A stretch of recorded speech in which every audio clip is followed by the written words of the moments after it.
सारी ज़िंदगी जिस तरह जुडिशरी का निज़ाम है यहाँ पर, वहाँ बस डेट पर डेट लगती जाती है और इंसान तबाह होता रहता है।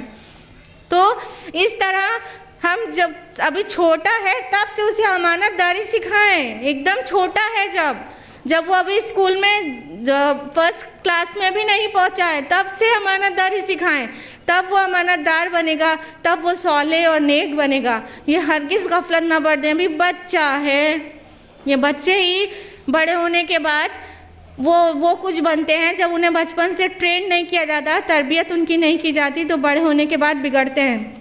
हम इनपुट तो कुछ देना नहीं चाहते और आउटपुट की बहुत उम्मीद करते हैं। तिफ्ल में बू आए क्यों माँ बाप के एतवार की, दूध तो डब्बे का था तालीम थी सरकार की। हम अपना तो कुछ दे नहीं रहे, अपने अखलाक, अपनी माशियात, अपना कल्चर, अपना मैनर, अपनी तहजीब, वो तो हम सिखा नहीं रहे हैं और फिर उम्मीद कर रहे हैं कि बहुत नेक सौले हो। ऐसे कैसे हम क्या सिखा रहे हैं? कुरान के करीब ला रहे हैं उसे, हम उसे पकड़ाते हैं कुरान हकीम। अगर सिखाते हैं तो नाजरा कुरान का बहुत बड़ा हो जाने के बाद, नाजरा कितना जुल्म हम कुरान के साथ क्यों करते हैं? कोई और किताब ऐसी है जो हम उसे पढ़ाते हों जिसका मतलब न समझता हो? वो कोई किताब ऐसी होती है कि पढ़ा डालते हैं, ए फॉर एप्पल पढ़ाया जाता है तो एप्पल का माना क्या होता है वो बताया जाता है। लेकिन यहाँ कुरान उठाया, सूरह फातिहा पढ़ा दिया और नहीं पता सूरह फातिहा का क्या मतलब होता है। अरबी ज़ुबान क्यों नहीं पढ़ाते? अरबी ज़ुबान पढ़ाना चाहिए ताकि कुरान समझ में आए। हमारे बच्चे कुरान ना समझने की वजह से अंबिया अलैहिस्सलाम के बारे में नहीं जानते। हमारे बच्चे कुरान हकीम में कितनी सूरतें हैं नहीं जानते, सूरह क्या होती है नहीं मालूम, आयत क्या होती है उसका माना क्या होता है नहीं मालूम, बेसिक्स ऑफ द कुरान नहीं मालूम, रसूलुल्लाह सल्लल्लाहु अलैहि वसल्लम की सीरत और सुन्नत नहीं मालूम। क्या मालूम है उन्हें? कितने बैठकर हम इंटरव्यू लेते हैं तो यकीन मानिए कि एक दर्जन इंटरव्यू लेने के बाद एक टीचर का सिलेक्शन कर पाते हैं। एक दर्जन इंटरव्यू से कम ना लेते हों, क्योंकि अगर उनसे पूछो, अगर असरी उलूम में माहिर है माशाअल्लाह, तो इस्लाम की बेसिक्स भी नहीं आती, बेसिक्स भी पूछो, पिलर्स ऑफ ईमान कितने हैं तो नहीं पता। पूछो रसूलुल्लाह सल्लल्लाहु अलैहि वसल्लम की कितनी औलाद थी तो नहीं पता, बेटियां कितनी थी, एक बेटी थी हज़रत फातिमा, बस अक्सर का जवाब। वो भी क्यों है? माशाल्लाह शिया भाई बहनों से वो मालूम चल गया हज़रत फातिमा। शिया भाई बहन काफ़ी ज़्यादा हज़रत फातिमा का नाम लिया करते हैं, तो एक बेटी थी। अपनी नबी की वालिद का क्या नाम था नहीं पता। ये 8 साल के बच्चे की बात नहीं कर रहे हैं, ये 22-24 साल की आपकी बेटियों की बात कर रहे हैं। कलमे शहादा का मतलब क्या होता है नहीं मालूम, फिर मुसलमान कैसे हुए? अल्लाहु आलम, अल्लाहु आलम। आज हम जो यहाँ पर खड़े हुए आपके सामने बोल रहे हैं, उसके पीछे एक इंस्पिरेशन मेरा ये भी है कि हम जब कंप्यूटर प्रोफेशनल होते थे तब हमने अपने बच्चों में एक दिन सर्वे किया कि देखें कि कितनों को कलमा शहादा मालूम है। जब देखा तो एक बच्चे को खाली मालूम था, पूरे क्लास में हमारे स्टूडेंट्स को ये नहीं पता था कि कलमा शहादा का मतलब क्या होता है। हिल गए अंदर से, फिर एहसास हुआ कि ये काम हमको करना चाहिए। कंप्यूटर सिखाने के बजाय टैली और डीटीपी और एमएस ऑफिस सिखाने के बजाय C++ सिखाने के बजाय हमको ये सिखाना चाहिए कि शहादत का मतलब क्या होता है।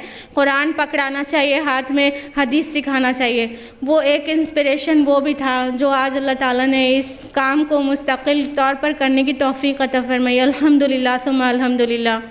तो आज हमारी जो नई नस्ल है वो बिल्कुल दीन से नावाकिफ़ है। वहीं हीरो हीरोइंस के कैरेक्टर्स को से तो कितना वाकिफ़ हैं, आप देख लो। हाँ, कौन सा हीरो है कौन सी हीरोइन है? हमारे 8 साल का बच्चा क्या 4 साल के बच्चे हैं, सारे हीरोज़ को पहचानते हैं, हीरोइंस को पहचानते हैं। हाँ, कितनी अच्छी तरह से हम उनको कुरान और सुन्नत सिखाने के बजाय जो माहौल दे रहे हैं वो उन्हें अच्छी तरह से कार्टून कैरेक्टर्स तो 20-20 एक 6 साल का बच्चा 5 साल का 20-20 कार्टून कैरेक्टर्स को पहचानता है कि नहीं? उसी बच्चे से पूछ लो अंबिया अलैहिस्सलाम के 4 नबियों के नाम पूछ लो नहीं बता पाएगा, 3 सहाबा के नाम पूछ लो नहीं बता पाएगा, खुलफाए राशिदीन कौन थे नहीं बता पाएगा। बता पाएंगे क्या आपके बच्चे? अपने बच्चों को जाके इन्हीं सवालों पर टेस्ट कर लीजिए। इससे पता चल जाएगा, आईना मिलेगा सामने कि क्या सिखाया हमने अपने बच्चों को। और फिर हम अल्लाह से दुआ करते हैं, ये अल्लाह रब्बुल आलमीन हमारे बच्चों को नेक साले बना दे। उसके बाद टीवी को परोस दिया, जाके गिबत कर रहे और बच्चा बैठ के कार्टून देख रहा है, खाली दुआएं कर रहे हैं। तो इस तरह कैसे काम चलेगा? हम अपने बच्चों को आग से बचाने के बजाय आग में झोंकने का काम कर रहे हैं।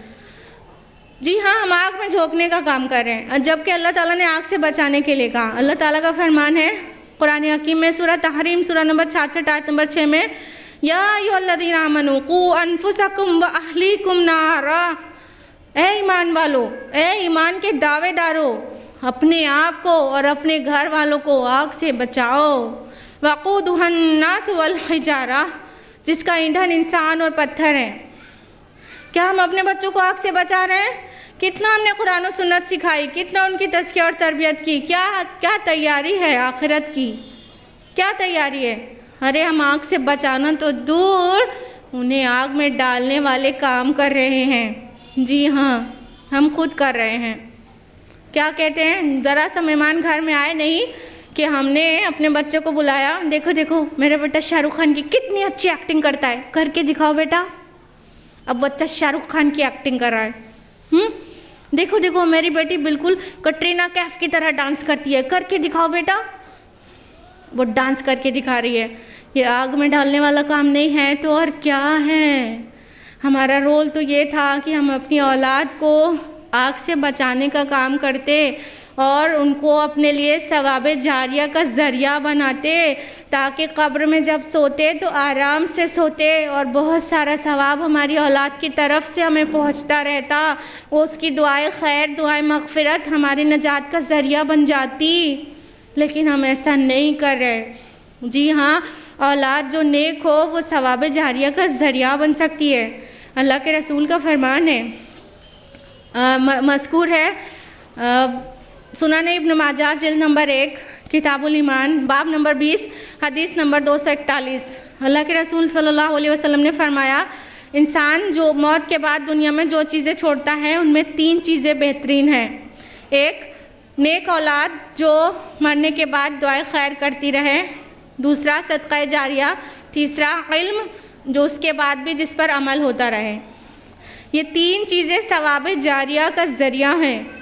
सबसे पहली चीज़ है नेक औलाद। अब देखो, इल्म तो हमने बांटा नहीं कुरान और सुन्नत का कि हमारे मरने के बाद हज़ारा लोग उस पर अमल कर रहे होंगे तो हम आराम से कब्र में ऐश करेंगे। हाँ, और हमने सदक़ा जारिया के लिए तो कुछ सीरियस हुए नहीं कि मस्जिदें तामीर करा दी और पानी का इंतज़ाम करा दिया, वो सब के लिए तो हम सीरियस हुए नहीं। जो अक्सरियत जो काम कर सकती है वो ये कि उसके पास औलाद है, उसको नेक बना दे। अब माँ बाप औलाद की किस्मत तो नहीं बना सकते, लेकिन उनकी मुस्तकबिल, उनकी आखिरत और उनके ज़रिए अपनी आखिरत तो बनवा ही सकते हैं। तो जो इंसान के पास औलाद हो मगर उसको भी वो नेक ना बनाए तो मरने के बाद गोया बे औलाद मरा, क्योंकि वो औलाद की दुआ खैर से महरूम है। जब हमने उसे नहीं सिखाया था कुछ तो हमारे लिए दुआ मग़फ़िरत भी क्या खाक करेगी। अच्छे अच्छे काम नहीं सिखाया था तो अच्छे अच्छे काम नहीं करेगी तो हमें कैसे खैर पहुंचता रहेगा, कैसे खैर पहुंचता रहेगा। हम आम तौर पर अपने बच्चों के लिए प्रॉपर्टी जमा करने के लिए कॉन्शियस रहते हैं, अपनी बेटियों के लिए ज़ेवरात और जहेज़ का इंतज़ाम के लिए बहुत होशमंद रहते हैं। हम कहते हैं ये जमा ना करो, ये जमा ना करो, बल्कि उन्हें अच्छी तरबियत दो। एक हम आपको मिसाल देना चाहेंगे हज़रत उमर बिन अब्दुल अज़ीज़ रहमतुल्लाह अलैह और उनके बेटों की। हज़रत उमर बिन अब्दुल अज़ीज़ रहमतुल्लाह अलैह खलीफा राशिद हैं। उन्होंने नहायत ज़हद व तक़वा पे खिलाफत की है। वो हज़रत उमर फ़ारूक के बेटे हज़रत आसिम के नवासे हैं। हज़रत उमर बिन अब्दुल अज़ीज़ रहमतुल्लाह अलैह की दौरे खिलाफत में ये मिरेकल हो गया था, समझ लीजिए एक तरह से ये ख़ास बात हुई थी जो अभी तक कभी नहीं हुई। वो ये कि ज़कात बैतुल माल में भरी पड़ी थी और ज़कात लेने वाला कोई नहीं था। इतनी शानदार वहाँ की माइशत थी कि ज़कात लेने वाला कोई नहीं था, सबकी बुनियादी ज़रूरतें पूरी हो चुकी थी और ज़कात का माल अभी भी भरा पड़ा था।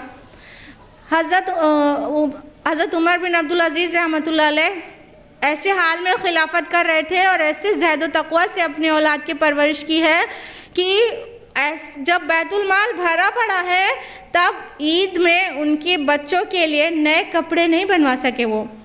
और जब बच्चों के ननियाल वाले, उनकी बीवी हज़रत फ़ातिमा बिनत अब्दुल मलिक के घर वाले बनु उमैया के लोग ठाट बाट से बड़ी शानदारी से ईद पर घर आते हैं तो उनके बच्चों से कहते हैं कि आज तो तुम्हें अपने वालिद पर बड़ा गुस्सा आ रहा होगा कि उन्होंने तुम्हारे लिए नए कपड़े भी नहीं बनवाए। तो बच्चे कहते हैं नहीं, हम मुतमईन हैं, हमारी रूह मुतमईन है, हमारे वालिद ने हमारे अरमान पर छुरी चलाई है, मुसलमानों के माल में ख़ियानत नहीं की, हम राज़ी हैं, पूरी तरह से राज़ी हैं। सुभान अल्लाह।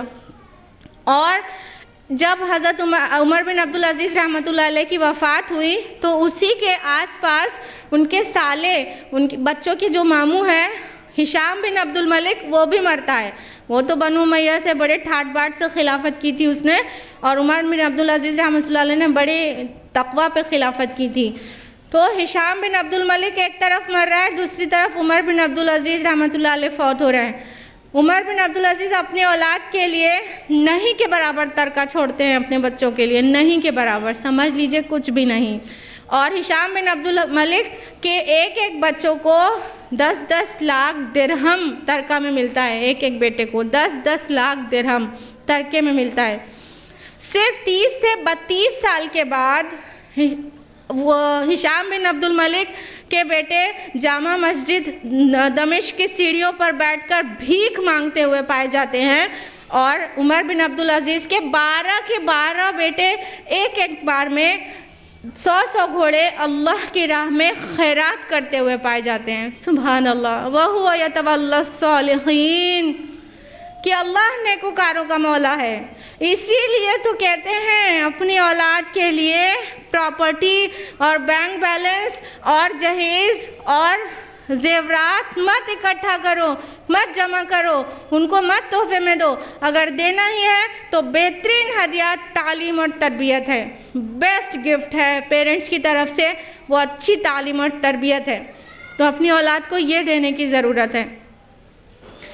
हज़रत लुक़मान, उन्होंने अपनी औलाद को क्या नसीहत की, उसको कुरान में जगह मिली है। कुरान हकीम ने हज़रत लुक़मान की नसीहत को कुरान में जगह मिली है, अल्लाह ताला ने इस कुरान में जगह दिया है।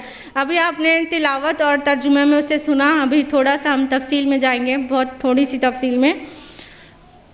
सबसे पहले हज़रत लुक़मान ने जो नसीहत की थी वो थी तौहीद।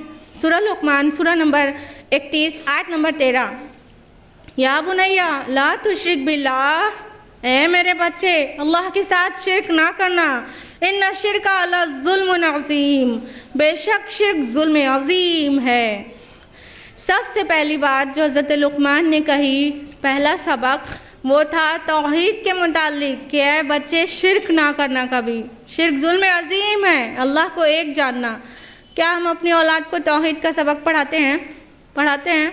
अरे तौहीद लफ्ज़ से हमारे बच्चे नावाकिफ़ हैं, बिल्कुल नावाकिफ़। जबकि हकीकत यह है कि अल्लाह ताला ने तौहीद की बीज इंसान के अंदर रख छोड़ी है। वालिदैन की गलती है कि उसे पानी नहीं देते।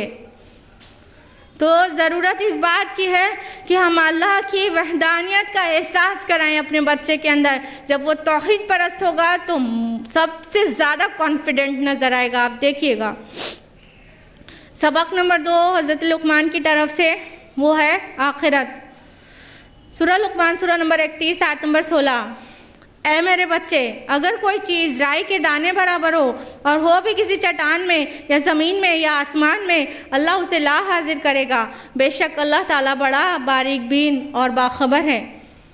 हम अपनी औलाद के अंदर भी आखिरत पर ईमान पुख्ता करें, उसे जवाबदेही का एहसास उसके अंदर डालें कि जो कुछ कर रहे हैं उसका जवाब देना है, या आप जो कुछ करते हैं अल्लाह ताला उसका जवाब मांगेगा कि ये जस्टिफाइबल है भी कि नहीं। तो जो करने से पहले 1000 बार सोच लिया करिए कि ये बात अल्लाह की नज़र में जायज़ है कि नहीं, ये चीज़ पैदा करना है, दुनिया और आखिरत के मुकाबले उसे आखिरत की पायदारी बताना है और दुनिया की हक़ारत बताना है। हम तो इसका बिल्कुल उल्टा कर डालते हैं, उसे मादा परस्त बना डालते हैं। अरे बेटा पढ़ना है, एग्ज़ाम में अच्छा होना है क्योंकि बहुत टफ कंपटीशन है, फिर आप कैसे कामयाब होगे, फिर कैसे हाई सैलरी